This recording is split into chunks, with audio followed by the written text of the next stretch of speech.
what Ross will do. He's wanted this all his life. But you have designed his own circle of hell. No matter what he does, he suffers. Except... Except what?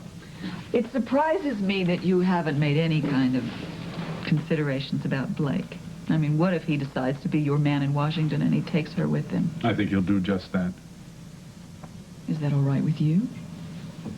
Not only is she going to be with a man you loathe, she'll be far enough away you'll see her on alternate Christmases if I don't think it'll come to that. You've always said that after all the time you lost with her, you'd never allow another major separation. Are you moving to Washington, too? Why? Would you miss me, Holly? I can't believe you let her go. Oh, Ross will do the letting go. Blake will be back home where she belongs before he answers his first roll call. I don't know. I'm not so sure. Think about it. Every time he looks at her, he'll be reminded how he got his job.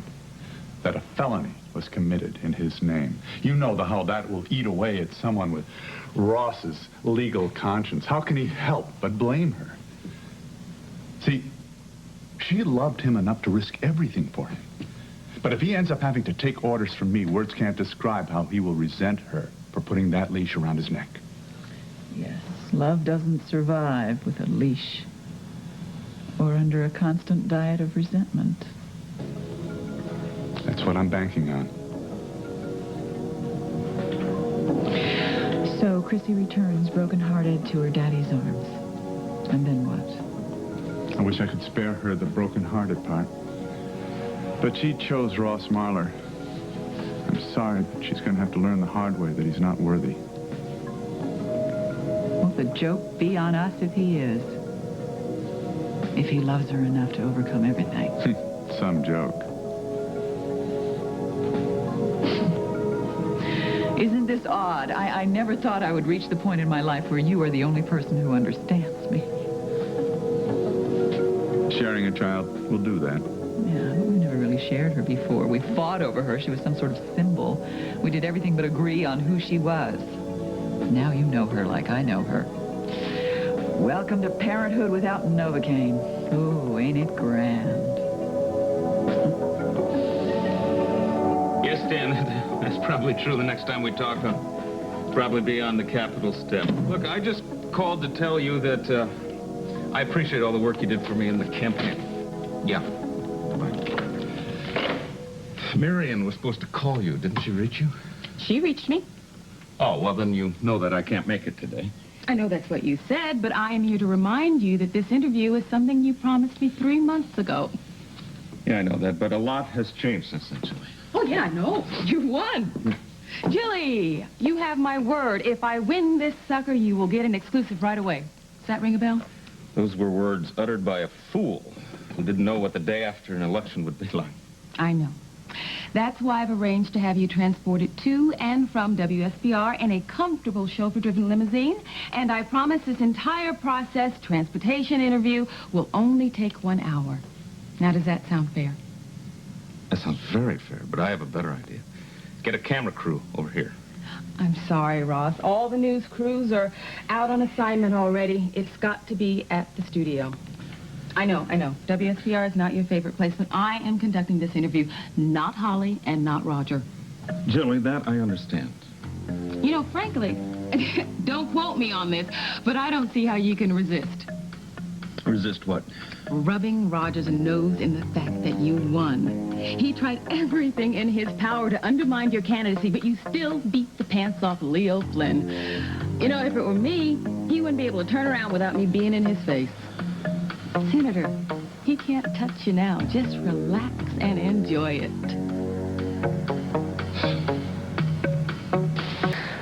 Grady, you are always so funny. No.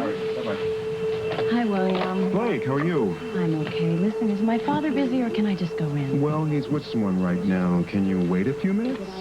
Sure. Okay.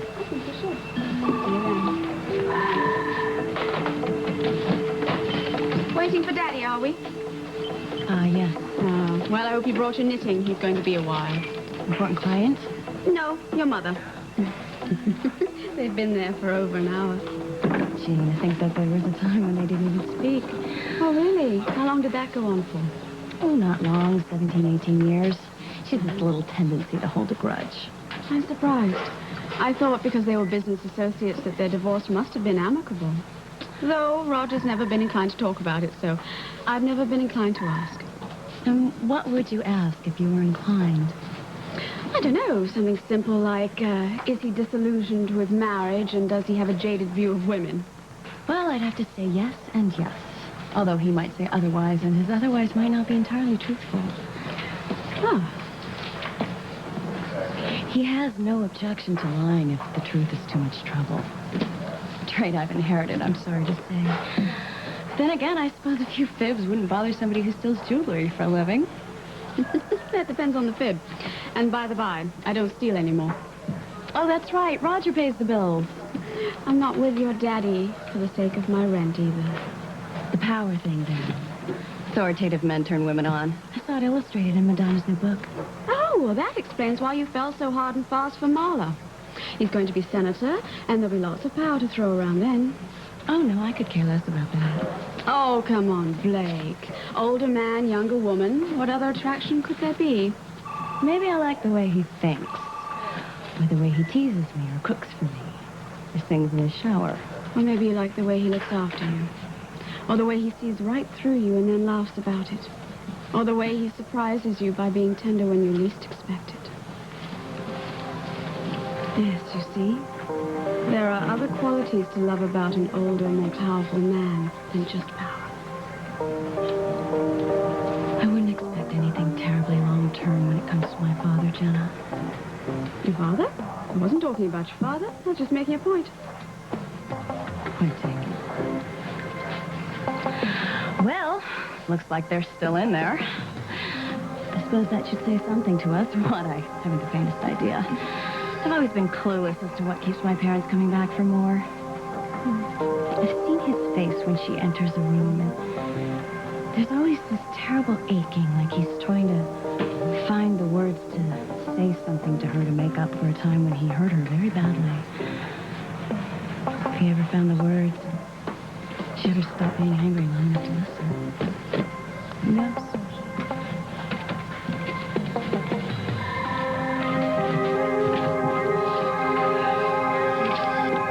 Tell her I'll be another 5 minutes waiting.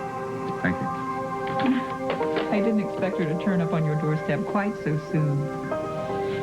Maybe she's here to confess. Are you serious? You don't think that's possible? She broke into someone's private office and stole private property. I think this is a very bizarre time to be expecting her redemption. Listen, she is capable of facing her faults and asking forgiveness. She is capable of being truly and deeply sorry. We all are. What's the matter? You don't believe that? I don't know about that. I know what it is to feel like killing, to start over, to wipe the slate. Send her in, William. If Blake wants that from me, it'll be my pleasure to give it to her. You are such a massive contradiction. Part of my charm. I didn't say that. Are you finished? Yeah. All done. What did she say? Not important. Certainly not as important as what's on your mind.